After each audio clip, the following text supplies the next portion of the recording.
But a lot of folks are out there doing great work, and we appreciate that. And one of them is Bob Chapman. Also, they take the last 3 hours of the Friday show and replay it in the evening from 5 to 8 p.m. Central on XM, and that's up there on the XM schedule.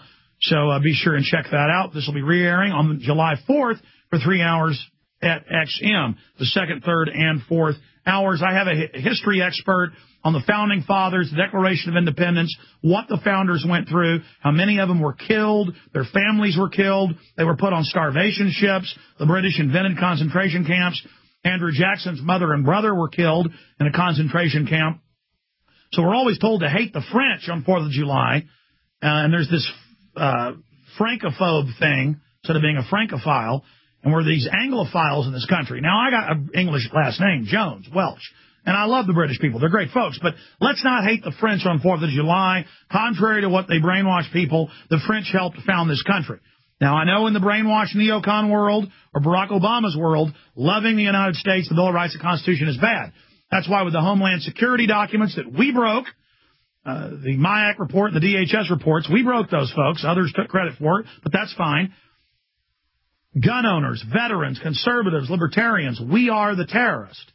Now, because the foreign offshore banks that have hijacked the United States, they are the real terrorists, ladies and gentlemen, and we're here to fight them and to expose them.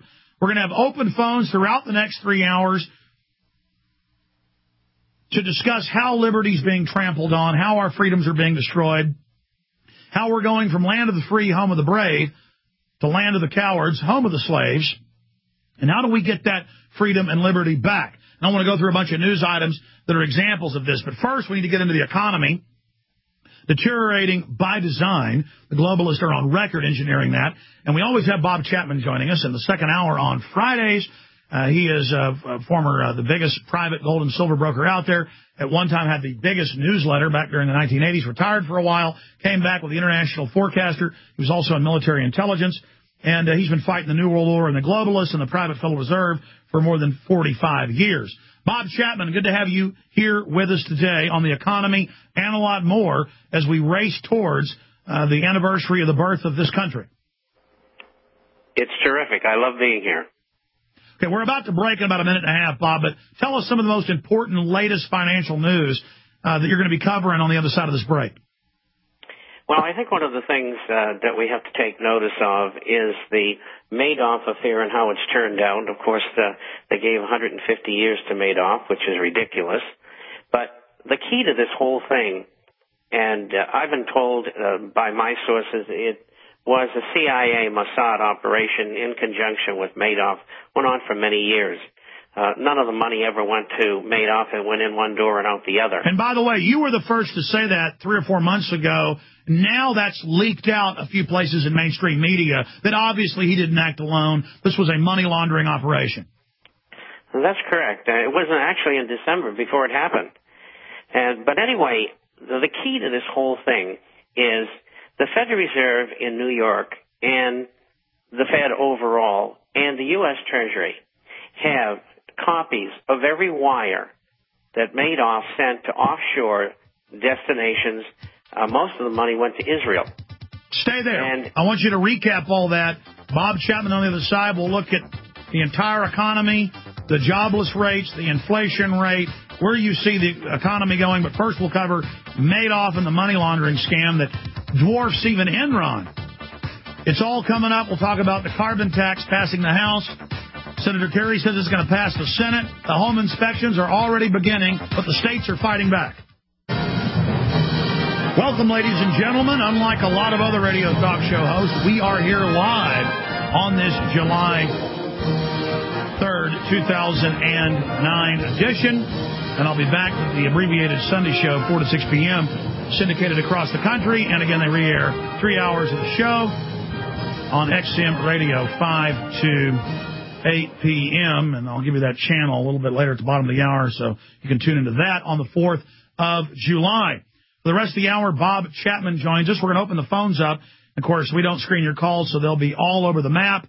Speaking of all over the map, we have calls from England, Australia, Washington, D.C., California, Ohio, you name it. One time I even got a call from McMurdo Weather Station in Antarctica on the bottom of the planet. Maybe we'll get one of those calls today. Toll-free number to join us, 1-800-259-9231. I know we've gotten a lot of new affiliates across the country, and I know that we have a lot of new listeners, so let me just explain to people. I'm not a left-winger. I'm not a right-winger. I'm a constitutionalist. They didn't have left-wing and right-wing in the days of 1776 when this country was founded. It was, are you for big government or small government? Are you for free market or a king? Do you like being controlled or do you want freedom? Are you for keeping and bearing arms and not being a slave, or do you want to be an indentured servant? To me, it's a question of slavery versus abolition of slavery. I have sworn, as Thomas Jefferson did, eternal resistance against all forms of tyranny over man and the minds of man. And I am here to light bushfires in the minds of men and women everywhere. I have a special guest in the last hour today, a constitutional scholar, a historian, about what our founders went through. So that's coming up. But for the next 20 minutes or so, I want to go over the economy with Bob Chapman of the internationalforecaster.com. Again, our website's Infowars.com. Bob did in his newsletter, actually, back in December, before Madoff even got in trouble. He said Madoff and others are involved in these scams. There's no way they're actually making 15% every year and never having problems. Madoff was founder of the NASDAQ. It's Madoff criminals that basically run Wall Street.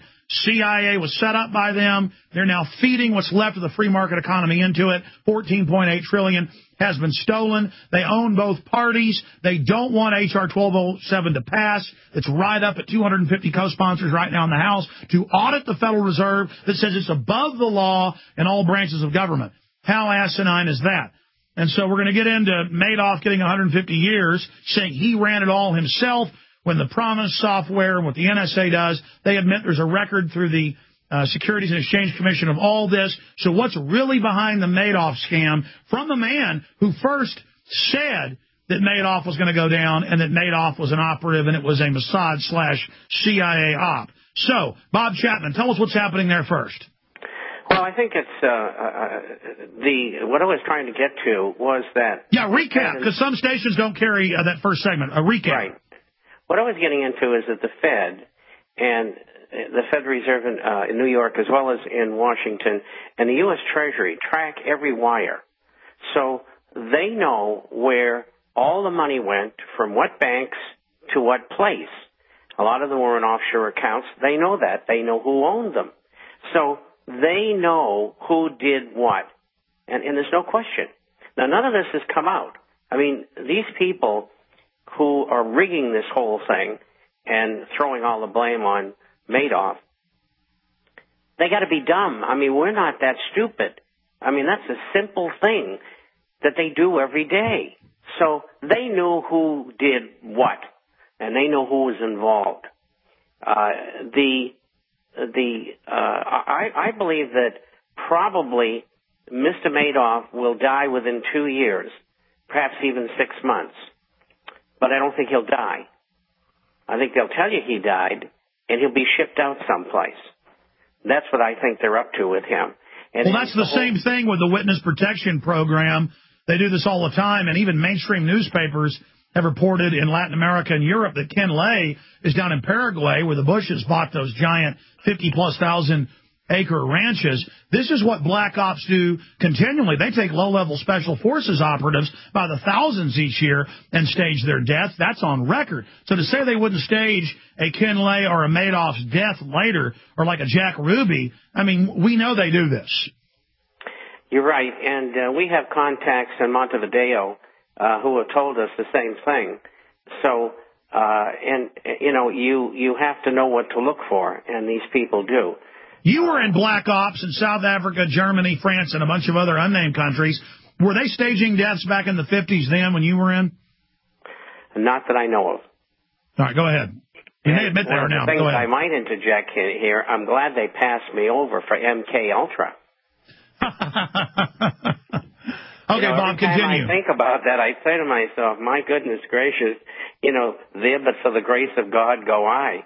Well, the L.A. Times reported that Theodore Kaczynski, the Unabomber, was CIA and volunteered for MK-Ultra. So good thing they did pass you over, Bob. But continue. So explain.